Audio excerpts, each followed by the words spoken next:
Assalamualaikum warahmatullahi wabarakatuh. Bismillahirrahmanirrahim. Alhamdulillahirabbil alamin. Wa afdhalus salati wa atammu taslimi ala sayyidina Muhammadin wa ala alihi wa sahbihi ajmain.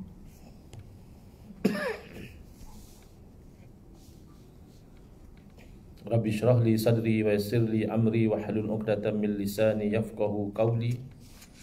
Subhanaka la ilma lana illa ma 'allamtana innaka antal alimul hakim.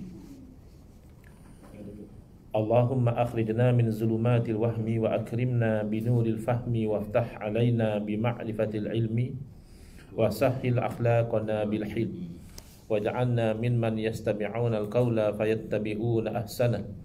Allahumma ati nufusana taqwaha wa zakkiha anta khairu man zakkaha anta waliyuha wa maulaha.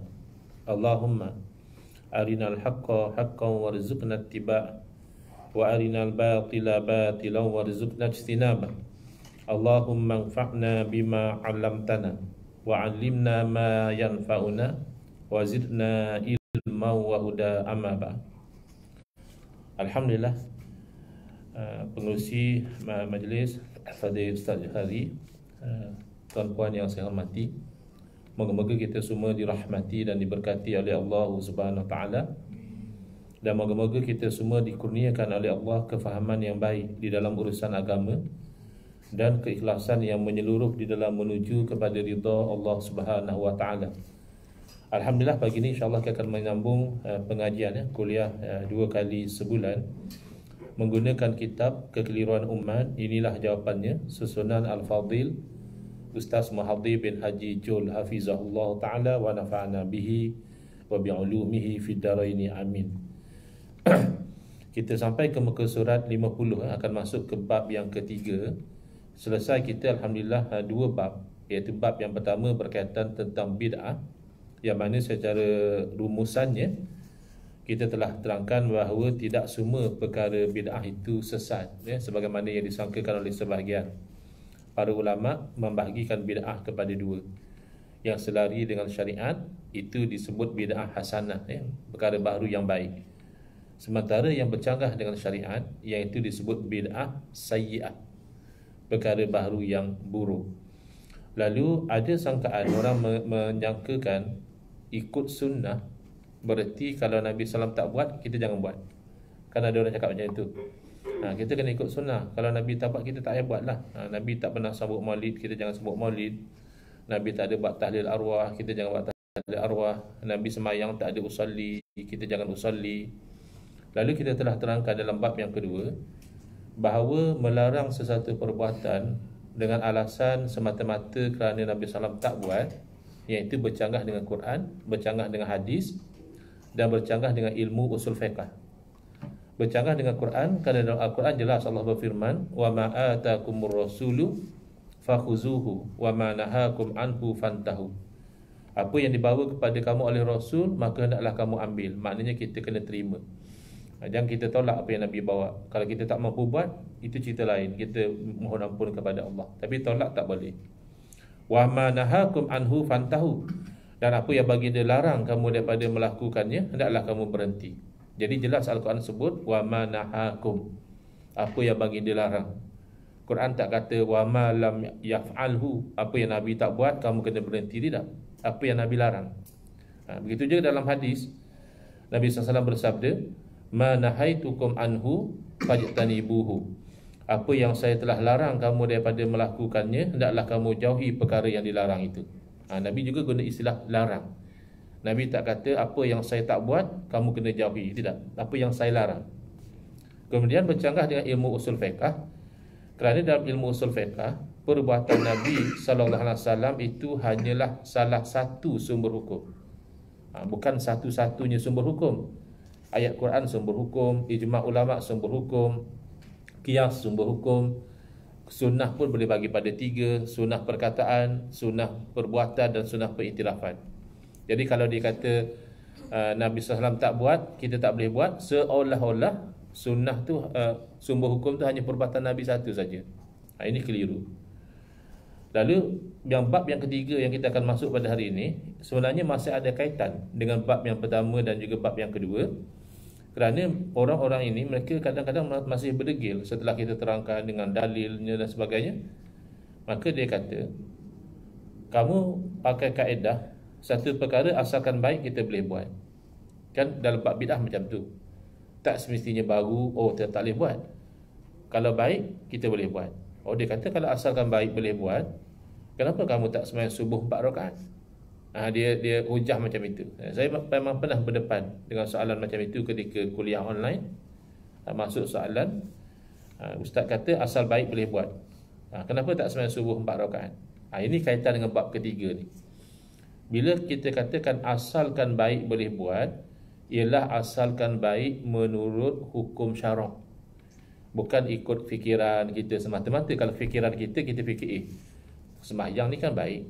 Kalau 2 rakaat baik, 4 tentu lebih baik lagi, sebab lagi banyak. Padahal tidak.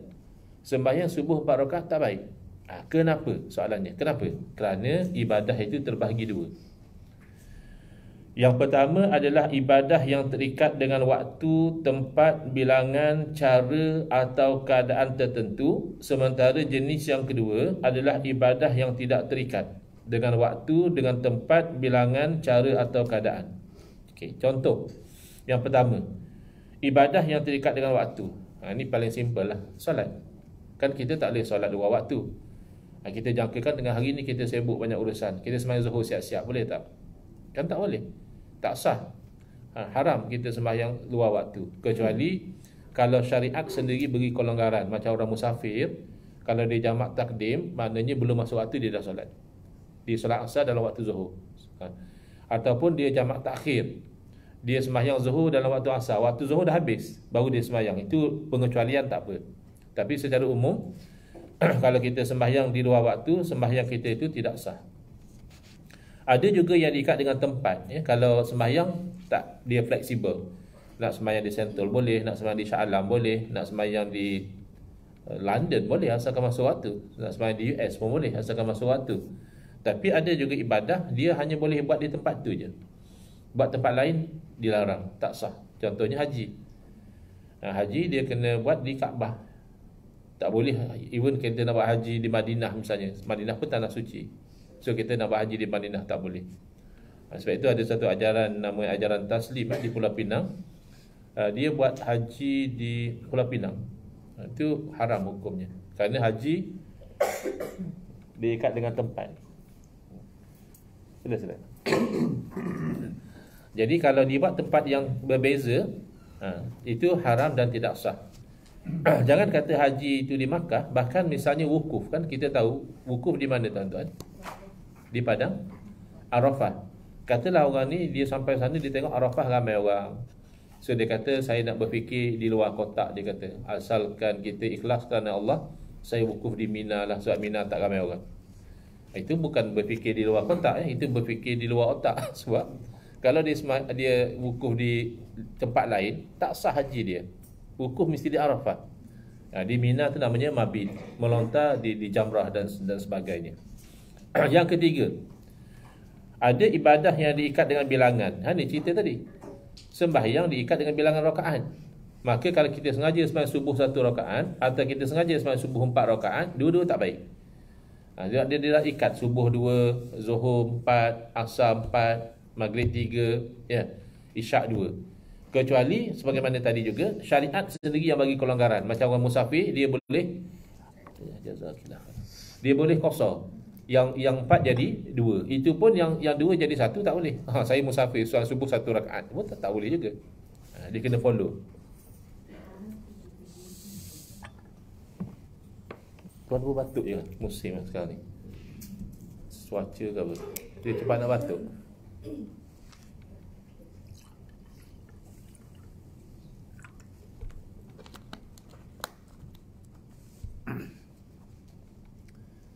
Tawaf ramai orang tawaf 3 kali bersingan juga lah. Kan?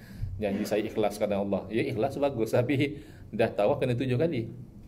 Ataupun nak tawaf lebih, itu tidak boleh. Tawaf lebih boleh, tawaf sunat lah. Tawaf yang 7 tu 7 juga. Apa lagi? cara. Dia kena ikut cara dia.